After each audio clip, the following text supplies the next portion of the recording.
Hey gang, it's your buddy Platt, back with another episode of One Gallon Brewing. Today we brew an Irish Red Ale. So let's go.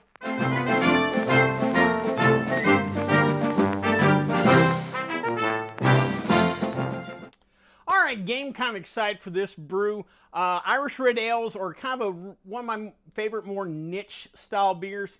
If you've never had an Irish Red Ale, it's kind of in the family of a pale ale per se. They're both going to be around that 4 to 6% alcohol by volume range, a nice malt base. Where they start to differ, though, is the pale ale brings plenty of hops with it, where in an Irish Red Ale, the hops kind of come back. Also, Irish Red Ale uses a little bit of roasted barley that helps produce that really deep amber reddish color. And that provides certain notes. We're going to get a little darker notes because of the color. We're going to get into some of those caramel, toffee, and even, subtle chocolate notes that you don't necessarily get in a pale ale. But body-wise, while we're fairly similar beer, classic kind of pub-style beers, good, easy drinkers. So, really looking forward to this brew. One little thing we're going to switch on, and I kind of talked about this in past videos. Summer times, I use Kviek Yeast just because it's less temperature sensitive. I live out here in Vegas, things get kind of warm in the summertime, so I'm switching to a Kviek Yeast on this particular brew. With that being said, let's get to brewing an Irish Red Ale. All right, gang, I've heated up 2 gallons of water to 160 degrees. We're getting ready to do our mash in. Let me go ahead and kill the heat. And then go ahead and add our grains. Just kind of stir while you're adding the grains. You want to make sure we get it completely hydrated. Don't want any dough balls.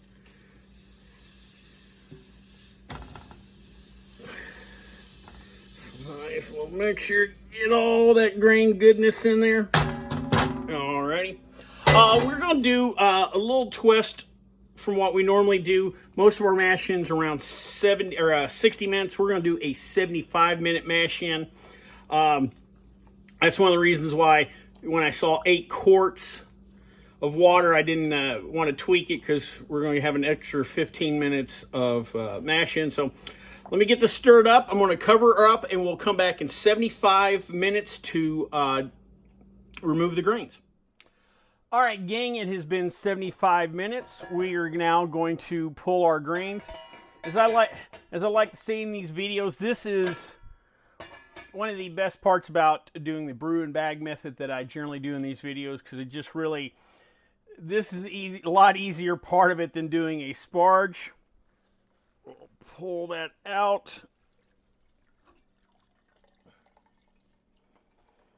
All right, and if you want to, you can hold this, but to make your life easier, if you get your little colander like this, works out perfect. While that is draining, I'm going to go ahead and kick the burner back on, put her on a medium heat while we let this drain. And once the grains get drained, I'll toss them, and we'll come back for the start of the boil.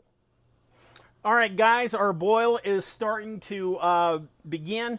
We got our hot break. Each time I talk about that, you always want to be here when this starts, because you'll see this begin to bubble up. For those of you that are amateur home distillers, or just have, watch shows like Moonshiners or Hopefully Master Distiller, you might have heard them talk about or seen a still quote-unquote puke. What it's doing this inside the still. And obviously there, you can't stir this to calm it down, but it's the same thing going on inside a still when it pukes. Luckily here, I'm able to stir this and kind of tamp this down before it gets out of control. All right, looks like we've got our hot break down. Now at the start of the boil, we can add our first hops. We're adding 0.2 ounces of Willemette hops. These are our bittering hops. And again, you can get a break just like that. All right, we will come back in 50 minutes to add our next hop addition. All right, guys, we are 50 minutes in the boil. We're going to do our next hop addition. We are adding 0.2 ounces of we are adding 0.2 ounces of East Kent Golding. All right. We will come back in 5 more minutes to do our last addition. All right, gang, with 5 minutes left in the boil, we're going to do our last addition. We're not adding a hops. We're adding a quarter tablet of Whirlfloc. What Whirlfloc does is coagulate certain proteins, and this helps make your beer clearer. You don't have to utilize this. You know, it's not going to hurt the taste of the beer if you don't use it. More for presentation. Well, we got 5 more minutes in the boil, and then we'll come back to chill or wort. All right, gang, I've got our wort chilling here. I've got my soda bottles that I like to freeze to help me chill this down. One of the benefits of using Kviek yeast, if you haven't seen some of my videos where I've used it before, like I said, we get to ferment at warmer temperatures, which I have to deal with out here in Vegas, but that also means I don't have to chill my wort as low. A traditional ale would come in somewhere at below 70 degrees. If I'm doing a lager, I have to get down in the 50s. With the Kviek yeast, as long as you get down really below 100, but you want to get that, if you can get down to around 90 or lower, you're good to go. So that saves you some time on this. So I'm going to go ahead and let this chill, and we'll come back to wrap up. All right, gang, time to wrap up real quick. Let's jump into the recipe. First, we'll start with our mash bill. We start off with 2.25 pounds of pale two-row malt, 3 ounces of caramel 10 malt, 2 ounces of caramel 120, and 1 ounce of roasted barley. We did a 60-minute boil. At the start of the boil, we added 0.2 ounces of Willemette hops. 10 minutes left in the boil, we added 0.2 ounces of East Kent Golding. 5 minutes left in the boil, we added our quarter of a Whirlfloc tablet to help clear the beer. And we are utilizing Kviek yeast.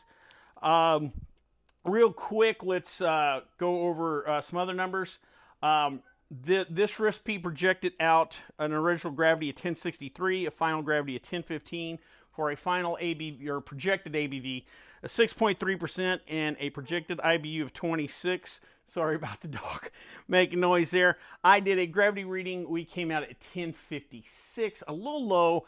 However, I talked about stylistically, this beer is a 4 to 6% beer, so 6.3% was kind of a little high anyway. So we should come out around 6-ish, which again, stylistically works. One quick little adjustment I'm going to do on this particular beer. If you've seen a lot of my videos, generally for a traditional ale or something like that, we do 2 weeks primary, 2 weeks secondary, and then we go to bottle. So in around a month or so, we generally have a beer ready.